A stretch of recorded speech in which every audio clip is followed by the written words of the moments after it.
எப்படி மார்னிங் நேற்றுக்கு நான் இந்த வீடியோக்களை பார்த்துட்டு இருக்கும்போது அது ஒரு வீடியோல வந்து ஒரு நண்பர் கொஞ்சம் பிரபலமானவங்க எங்க ஒரு வாரம் தான் கன்னியாகுமரி வாரம் தான்.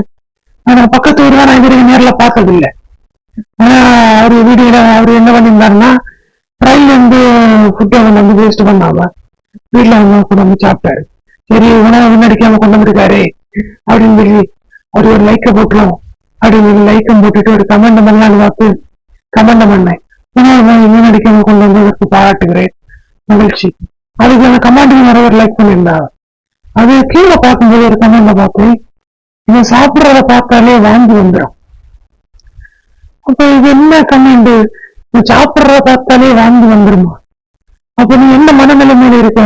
ஒரு ஆள் சாப்பிட்றத பார்த்தா உன வாங்கி வருதுன்னா நீ என்ன மனநிலைமையில இருக்க அப்படின்னு சொல்லிட்டு திறந்து பார்ப்போமே பார்த்தா ட்ரெயின் வந்து ஃபுட்டு ஆட்டையை போட்டு கொண்டு வந்துட்டியா? சரி, அது வரைக்கும் கூட நம்ம நகைச்சுவை உணர்வோட கடந்து போயிடலாம். அது கீழே எங்க போனாலும் கட்டி கொண்டு வந்துருவியா, அவன் புத்தி மாறாதா அப்படின்னு போட்டிருக்காரு. அதுல என்னையா இருக்கு?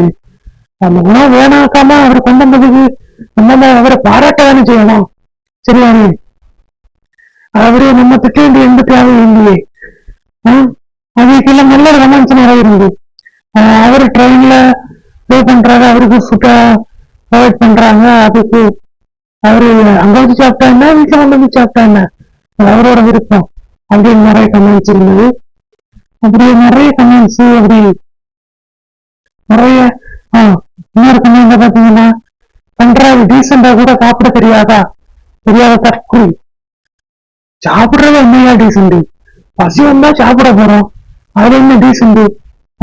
பார்க்க வேண்டிய தேவை இருக்குது, புரியலையே. நீ என்ன மனநிலைமையில இருக்க? நல்ல அளவுல எனக்கு இதுல ஒரு பிரச்சனை இருக்குன்னு நினைக்கு. அதுல நிறைய கமெண்ட் வந்துட்டு தயிரோட மீனை சாப்பிடாதீங்க. ஆமா, அப்படி நிறைய கமெண்ட் இருந்தது. எங்க வீட்லயும் சொல்லுவாங்க தயிரோட சேர்த்து மீனை சாப்பிடக்கூடாது அப்படின்னு. நான் நிறைய சாப்பிட்டுருவேன், முடிஞ்ச குறைச்ச பழக்கம், ஏன்னா ரொம்ப பிடிக்கும் பிடிக்காது. எனக்கு எந்த அளவுக்கு பிரச்சனைக்குரியதுன்னு எனக்கு தெரியாது. நிறைய கமெண்ட் அப்படிதான் இருந்தது, தயிரோட மீன் சாப்பிடாதீங்க அப்படின்னு. எதை கொடுத்தாலும் சாப்பிடுவான் மெண்டலு, அப்படியே எங்கேயா வச்சு போய் தெரிய வேண்டியவனடா லவ்ரி கோப்பாரா அப்படின்னா புதிய கெட்ட வார்த்தையா இருக்கு. கெட்ட வார்த்தை நீ மட்டும் புரியுது, ஆனா என்னன்னு பார்த்த கரெக்டான அர்த்தம் தெரியல. நம்ம ஒரு பக்கம் எல்லாம் இப்படி இல்லை, பயங்கரமா இருக்கும். ஒரு உங்களை லவ் பண்றாரோ அப்படின்னா கபால்னு போட்டுருக்காரு. இந்த 4 பேர் கபால் கிடையாது.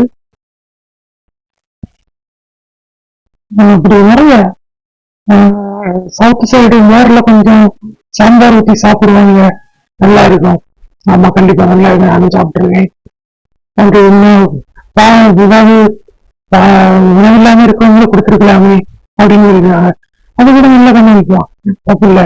அதுலயும் சாப்பிடுறத பார்த்தா வாங்கி வந்துடும், டீசெண்டா சாப்பிட மாட்டேன் அப்படின்னு கேட்க மக்களுக்கு மத்தியில நீங்க சாப்பிடுற ஸ்டைல பார்த்தாலே சாப்பிட எனக்கு கூட பசிக்குது அப்படின்னு சொல்லியிருக்காரு. சாப்பிட பிடிக்காதவங்களுக்கும் பசி எடுக்கும் அப்படின்னு போட்டிருக்காரு. அப்போ அந்த நம்பரியா அந்த எண்ணம் வருது.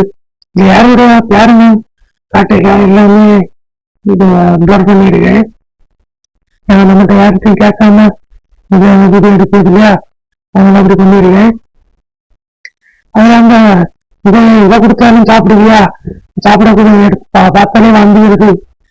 உணவு இப்படி உணவு ஒரு ஒரு நேரம் ஆதாரம் இல்லாம மக்கள் எவ்வளவு பேர் கஷ்டப்படியாதா? உணவு எது கூட கம்பேர் பண்ணிய எனக்கு புரியல. உணவை பார்த்தாலே சாப்பிட்ற பார்த்தாலே வாந்தி வருதுன்னா, எனக்கு கீழே பண்ண டைம்ல உணவை பார்த்தாலே வாந்தி வரும், வேற சாப்பிட்றத பார்த்தா வாந்தி வரும், உணவு சமைச்சிட்டு ஸ்மெல்லு கேட்டா எனக்கு வாந்தி வரும். அப்போ எனக்கு ஏதோ பிரச்சனை இருக்கு. ஒரு சிறந்த மருத்துவரை சந்திப்பது மிகவும் சிறந்தது. சரியா? சரியா, பார்ப்போம்.